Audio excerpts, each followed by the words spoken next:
You could safely skip this history part and jump to the next session, in which we come to the conclusion of using Spring instead of Jakarta EE. But I strongly suggest to watch this one to be aware of the rationale behind the decision.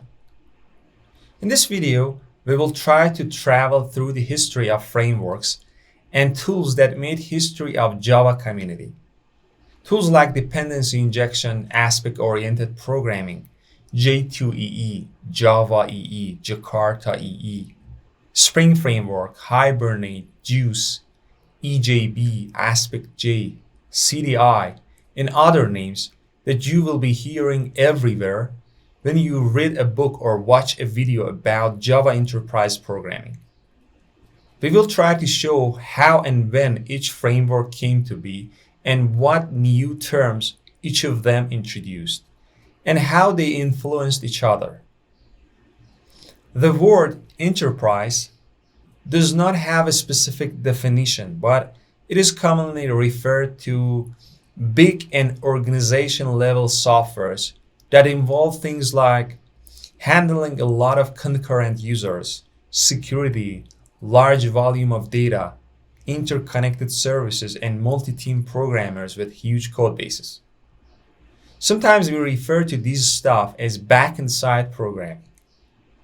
Front-end side has its own complexities, but due to its huge differences in the characteristics and needs, for the time being, it won't be our concern in the enterprise world in this series. During this session, we will come across a lot of terminologies that might be unfamiliar to you. Things like bean, component, bean model, component model, container, a bean container, dependency injection, inversion of control, and aspect-oriented programming, or AOP for short. Although we will define and compare these terms in the next videos, but I want you to give a short description about them so that we can iterate through the history. Throughout the history of enterprise applications, a new need rised up that all kinds of multi-purpose frameworks were trying to adopt that capability. These frameworks were asking the developers to let them manage the life cycle of developers' objects, all the way from instantiating them with the new keyword to destructing and finalizing them. Also, they were in charge of providing and passing different instances based on predefined scopes wherever programmers specify. They called this need as dependency injection. Each of them tried to refer to this capability with all the different names above, like bean, component model, bean container, IOC, and ultimately the dependency injection. Also, another hot capability that was rising up was deferring some responsibilities to the frameworks, such as transaction management and security, logging, caching, and other cross-cutting concerns that tend to appear before and after every use case in the system. So these frameworks try to weave and insert some logic and code between developers' code to fulfill those boilerplate stuff. They called it aspect-oriented programming, or AOP. Now I know you might react that you could do all these stuff and you could create and instantiate an object anytime you like, or you can write security and transaction management code yourself, and you don't need some other tool to do it on your behalf.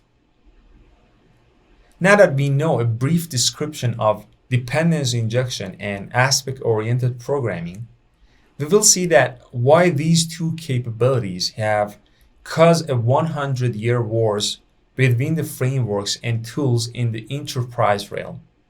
So let's get to it. First up, Java came to be at 1995. After 5 years, it entered the realm of enterprise by publishing J2EE, or Java to Enterprise Edition, at 1999. Since J2EE was developed under the JCP, no one company had complete control over this specification.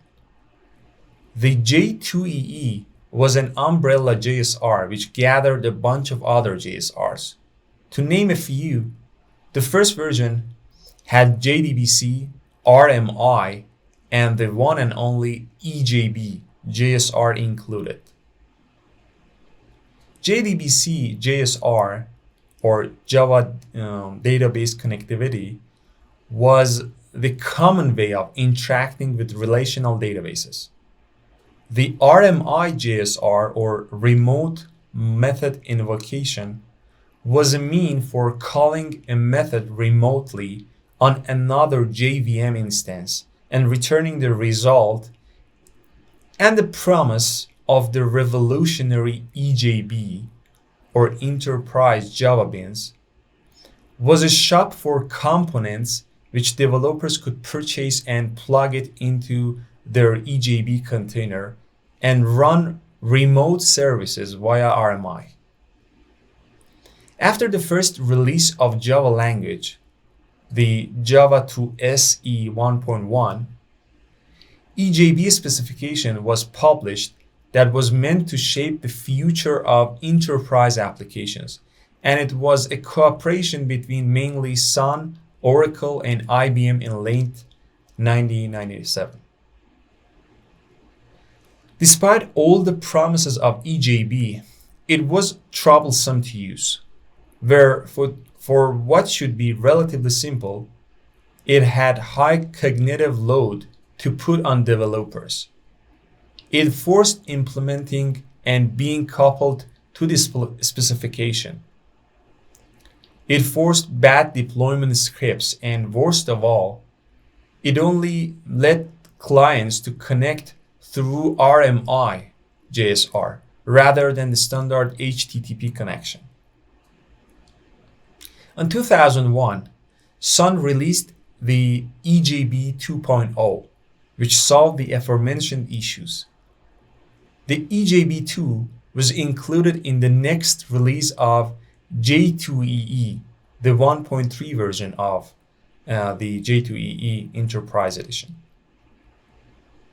EJB, as a pioneer, provided some great capabilities for managing and initializing and destructing and the life cycle and wiring and providing object instances wherever needed, which was popularized by the name of Inversion of Control, or IOC, and later this capability was called dependency injection by Martin Fowler. EJB also provided capabilities for concerns like transaction management and security.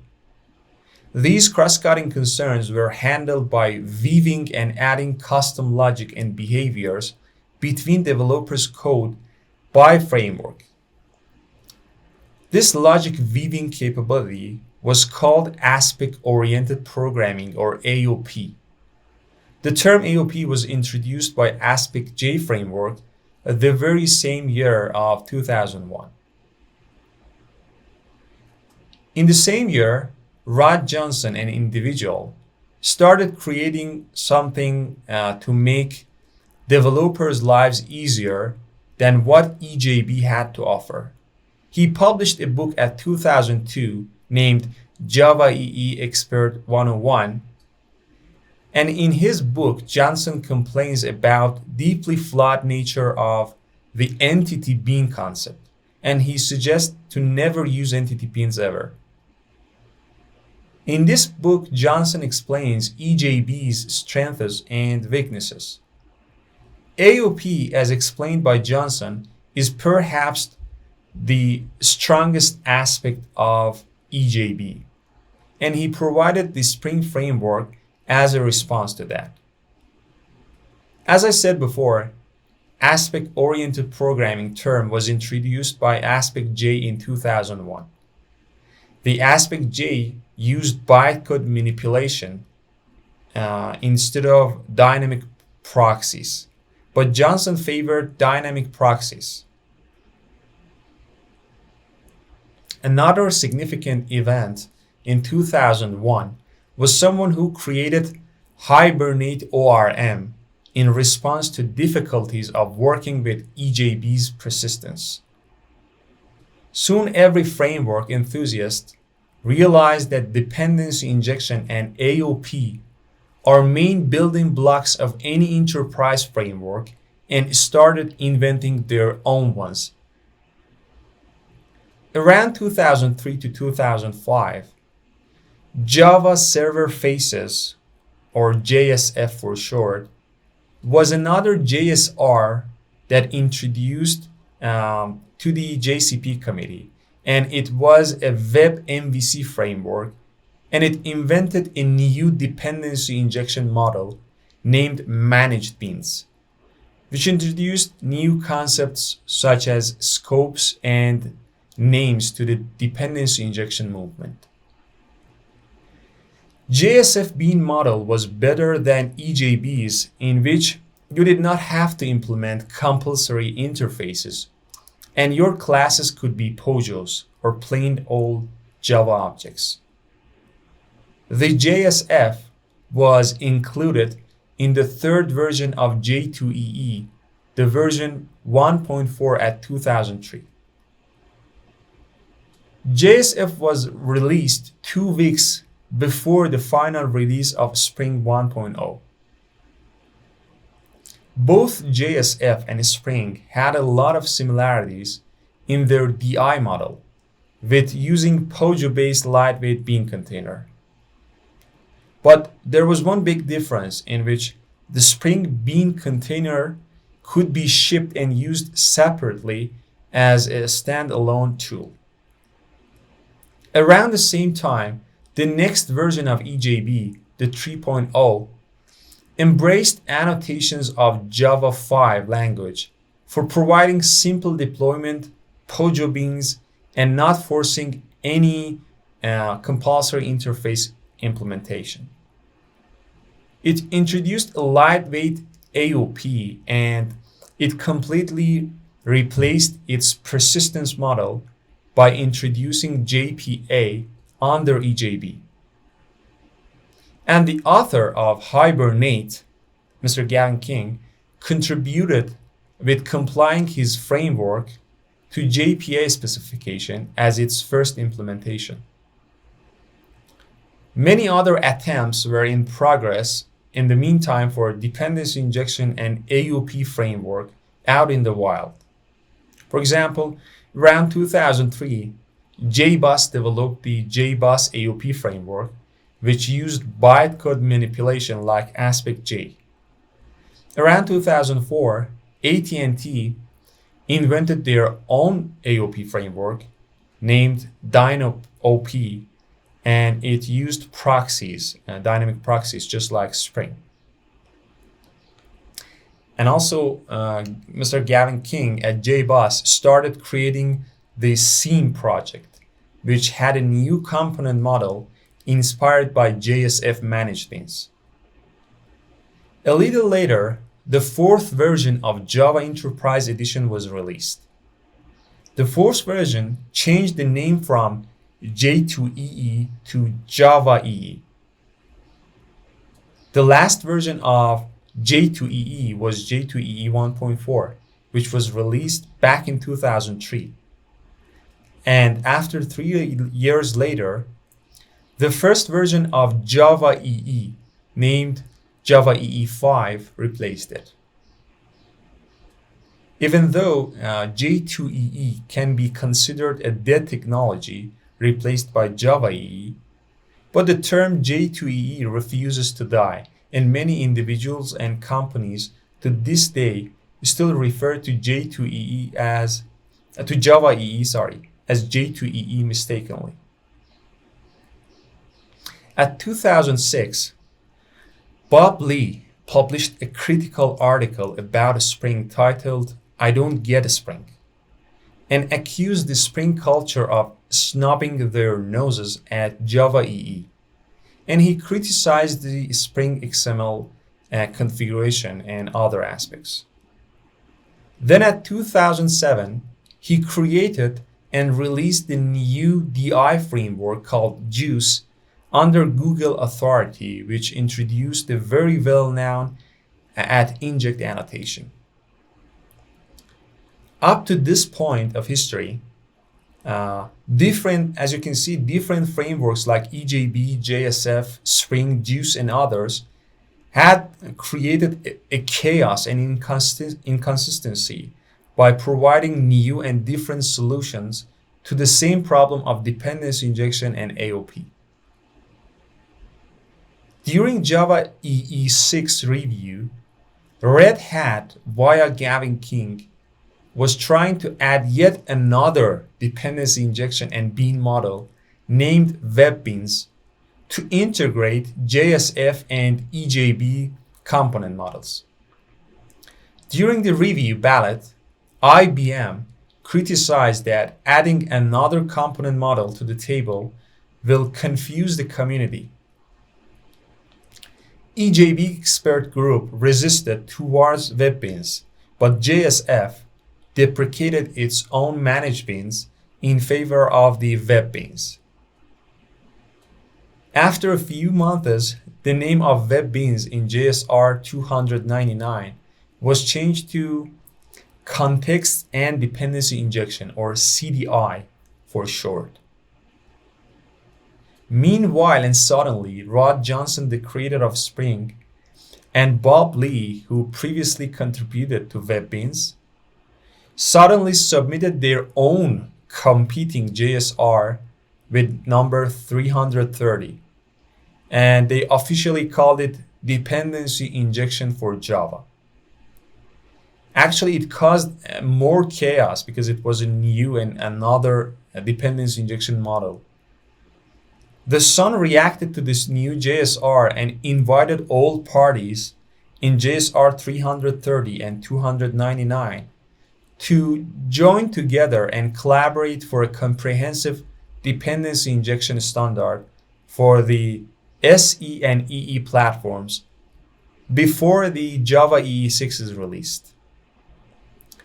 Red Hat commented to this situation actually, and they said that they are skeptical about this ill-defined JSR 330 that will ruin the portability of applications between different containers.